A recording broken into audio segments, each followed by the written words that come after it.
Responsabilidades al cumplirse hoy 11 años de los hechos ocurridos en nuestro país que marcaron tanto la historia política como social de la Argentina en el año 2001. Raúl.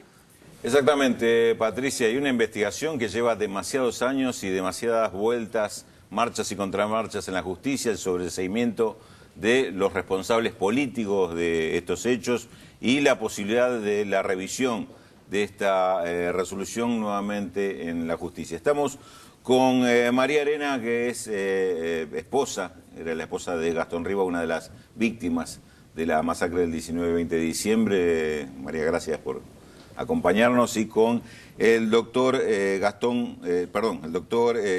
Rodrigo Borda, del Centro de Estudios Legales y Sociales, uno de los patrocinantes de los familiares. Gracias por estar ahí, con Fernando Fraquelli para compartir esta nota. Fernando. Raúl, lo primero sería preguntarles ¿por qué pasa tanto tiempo y no hay justicia para ustedes, y en definitiva también no hay condena para los responsables?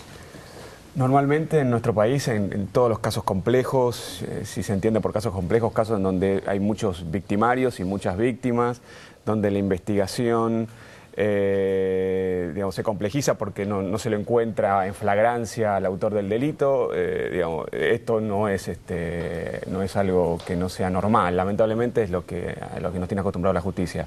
Si a usted le suma que es una causa que tiene, donde se investigan también responsabilidades políticas, como bien planteaban en la introducción de la nota, esa complejidad que tienen normalmente este tipo de casos es aún mayor. Sinceramente, lo sorprendente sería que la justicia actuara con celeridad en casos como este, el impulso de las querellas. Claro, y María, ¿ustedes cómo lo están viviendo? Porque también quieren que Gastón, en el caso de ustedes, descanse en paz y tenga también justicia. Sí, Gastón y los demás asesinados en todo el país, en total son 38, y lamentablemente lo vivimos con mucha frustración porque pasan los años, pasa el tiempo y es como que los avances son pocos, y además, bueno, porque también quienes nosotros quisiéramos que estén presos no lo están, y quienes quisiéramos que por lo menos estén imputados por las muertes tampoco, porque por ejemplo los policías de calle tampoco se pudo verificar que hayan matado gente, entonces tampoco están imputados por las muertes, ¿no? Doctor Borda, estoy repasando algunos de los argumentos de la defensa, por ejemplo, de Fernando Larrúa, quien era presidente. Recordemos que los hechos del 19-20 de diciembre había una declaración de estado de sitio de parte del gobierno y hubo una violenta represión policial, no sobre hechos violentos de la gente, sino sobre manifestación. Fueron hechos absolutamente pacíficos que... Ahí estamos viendo las imágenes. Recordemos que generaron, o no generaron en realidad, sino que fueron respondidos por una violenta represión. Pero repasaba algunos de los argumentos de la defensa. Y por ejemplo se dice que lo que se hizo fue para salvar la investidura presidencial. ¿Se puede entender esto así? ¿Se puede entender a alguien que es presidente como un observador imparcial de los hechos, simplemente dando una orden y esperando que sucede, o que esto funcione como un cheque en blanco para la policía? No, y de la Rúa no podía ser un observador imparcial porque él se puso en un lugar distinto. Al decidir él, arrogándose facultades que son del Congreso de la Nación, dictar el estado de sitio, él se pone en una situación que no es por lo menos la situación en la que se encuentra cualquier presidente en un contexto de normalidad respecto a lo que hace la policía en la calle. Y esto es lo que nosotros discutimos cuando discutimos el fallo que sobresea de la Rúa. Pues lo que plantean al sobresearlo es que, bueno, en todo caso, la obligación de la Rúa llegaba hasta el punto de remover al ministro del Interior o remover al secretario de Seguridad. Si ese es el estándar que rige en situaciones de normalidad, claramente no es el que rige en un contexto de estado de sitio, porque básicamente el estado de sitio el efecto que tiene es darle mayores atribuciones al presidente de la Nación para que haga uso de la fuerza pública. Y esa mayor atribución que él recibe necesariamente implica tener también mayor responsabilidad por las consecuencias de esa decisión. Le hago una pregunta que por ahí es una reflexión abierta y no tengo una respuesta concreta, pero ¿hay miedo de la justicia de avanzar sobre el poder político en este tipo de cuestiones? Lo que se está discutiendo es qué puede hacer un presidente en el contexto de un estado de sitio y qué implica, tomar ese tipo de decisiones en un contexto de excepción. Y quién debe pagar por las consecuencias, que en este caso son vidas humanas, por las consecuencias de decisiones como esa. Sin duda, y yo lo planteé en la audiencia de casación, el impacto que va a tener una decisión de ese tipo no solo, digamos, se va a ver reflejado en la causa, digamos, trayendo a De la Rúa al juicio y pudiendo discutir su responsabilidad, sino, digamos, me parece que es innegable que va a tener una proyección hacia el futuro muy clara. Hay una reflexión del abogado de la Rúa que a mí me llamó la atención, que fue muy sintomática, me parece, cuando nosotros criticábamos esta cuestión de, por ejemplo, el presidente no puede dictar el estado de sitio por decreto, y él contestó que, bueno, que eso es costumbre en nuestro país, fue costumbre, es una práctica y la costumbre es derecho. Digamos, es una reflexión que me parece que es, me parece muy sintomática, como decía, digamos, la costumbre fue violar la Constitución. Durante el siglo XX nosotros, como ustedes saben, vivimos más en estado de sitio que en situaciones de normalidad. Digamos, lamentablemente eso no es derecho. María, ¿cómo fue ese 19 y ese 20 de diciembre del 2001? Y... ¿Vos te imaginabas que Gastón iba a ir a la plaza?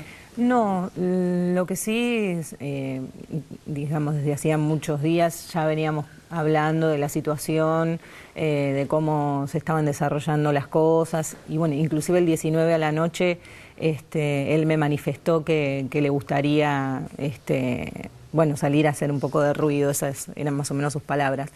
Pero el 20 él salió a trabajar como todos los días y según pude armar más o menos la historia, fue a entregar un sobre por el centro. Él se trabajaba de motoquero, o sea, él era mensajero en moto.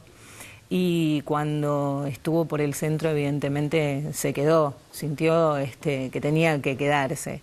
Eso es lo último que sé, porque lo próximo fue verlo muerto en la tele y así me enteré que estaba y lo que había sucedido. Claro. Los motoqueros fueron, siempre los recordamos como un poco el termómetro de lo que estaba pasando en esa ciudad en esos tiempos, ¿no? ¿Gastón estaba solo o se había ido en grupo? No, estaba solo. Es más, él no militaba, no estaba en el sindicato de motoqueros, solo había participado de algunas marchas por reclamos particulares del sector, digamos, pero no ni siquiera los conocía, y particularmente ese día él estaba solo, inclusive, así que no, solo estaba él con su moto. Incluso en esa zona había así como un par de motos dispersas, pero no fue la gran movida que hicieron los motoqueros, fue así como por otros lados y en otros horarios. A propósito de movilizaciones, ayer manifestaste algo con respecto a la fecha elegida por dos centrales sindicales para hacer su protesta. Digamos, también el del día 19 y 20 tiene un simbolismo muy importante para todos nosotros, ¿no? ¿Esto sí te molestó? Nos molestó particularmente porque es una fecha que, digamos, no está bien elegirla para reclamos que pueden ser o no justos, y sobre todo viniendo de sectores que nunca, o sea, primero que no conmemoraron nada absolutamente, o sea, no es que, bueno, hicieron una marcha y además dijeron, bueno, vamos a homenajear. Lamentablemente, y además, te decía, nunca estuvieron con nosotros, jamás nos acompañaron en nuestro reclamo de justicia, en ninguno de los sectores que ayer convocaron a la marcha, tampoco el radicalismo ni ninguna de las dos centrales sindicales. ¿Y ahora están esperando también una ley reparatoria ante el Congreso? Ahora hace mucho estamos esperando. Es una ley que no tiene cabida, no sabemos por qué, pero perdió estado parlamentario. En su momento Néstor Kirchner la presentó junto con todos nosotros, me acuerdo de un gran acto que se hizo en Casa de Gobierno, y la verdad que no es una cuestión meramente económica. La ley, como había sido escrita, el proyecto de ley, era un reconocimiento impresionante a nuestros compañeros caídos en esos días.